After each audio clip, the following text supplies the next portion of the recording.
বাংলাদেশের প্রধানমন্ত্রী পদে বসতে চলেছেন বর্ধমানের জামাই। শুনে বেশ কিছুটা অবাক লাগলেও আদতে এটাই সত্যি।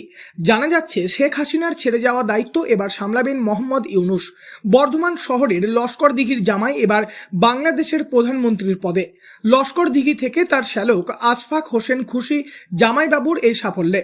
শান্তিতে নোবেল পুরস্কার প্রাপ্ত অর্থনীতিবিদ ডক্টর মোহাম্মদ ইউনূসকে বাংলাদেশের অন্তর্বর্তীকালীন প্রধানমন্ত্রী পদে নিযুক্ত করার সিদ্ধান্ত নেওয়া হয়েছে এবং তারপরই শহর বর্ধমানের লস্করদিঘি এলাকায় তার শ্বশুরবাড়ির লোকেদের মধ্যে শুরু হয়েছে এক আনন্দ উচ্ছ্বাস।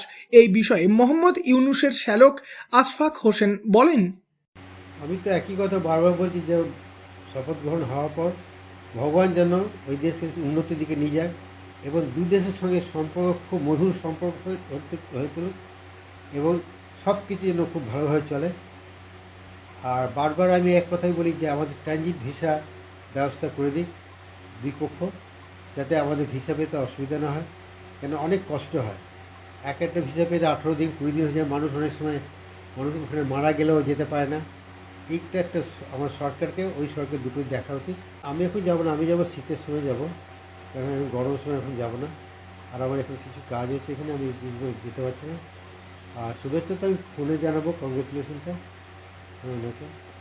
বাংলাদেশের মানুষ ভালো ভেবে ওনাকে চুজ করেছে এবং উনি জানেন, সবাই জানে যে উনি একটা সুন্দরভাবে দেশকে পরিচালিত করতে পারবে এবং আমিও চাই যাতে উনি দেশকে সুন্দরভাবে সবাই মিলে, যে কয়জন ক্যাবিনেট আছে সবাই মিলে সুন্দরভাবে দেশকে চালিত করে, সব রকম ঝামেলা থেকে মুক্ত হয়। এটি আমিও আশীর্বাদ করি, আমার প্রার্থনা করি ভগবানের কাছে, ভগবান যেন আমাদের সবাইকে ওনাকে সুস্থভাবে, ওনার ক্যাবিনেটকে সুস্থভাবে চলার এই রাস্তা থেকে। মোহাম্মদ ইউনূসের স্ত্রী আফরোজা ইউনূস। জানা গিয়েছে আফরোজা ইউনূস বর্ধমানে স্কুলের পড়া কমপ্লিট করার পর তার এক দাদার সঙ্গে ঢাকা চলে গিয়েছিলেন। পরবর্তীতে সেখানেই তিনি উচ্চশিক্ষা লাভ করেন এবং তিনি অধ্যাপিকার চাকরি পান। ঢাকাতেই তার সঙ্গে পরিচয় হয়েছিল মোহাম্মদ ইউনূসের এবং তারা বিয়েও করেন পরবর্তীতে। জানা গিয়েছে মোহাম্মদ ইউনূস একবার বর্ধমানে তার শ্বশুর বাড়িতেও এসেছিলেন।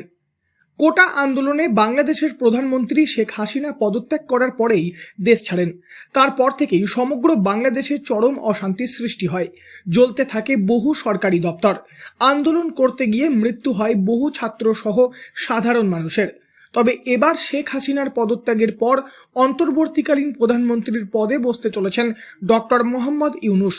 এই খবর শোনার পর থেকেই শহর বর্ধমানের লস্করদিঘিতে অর্থাৎ মোহাম্মদ ইউনূসের শ্বশুরবাড়িতে শুরু হয়েছে আনন্দ উচ্ছ্বাস।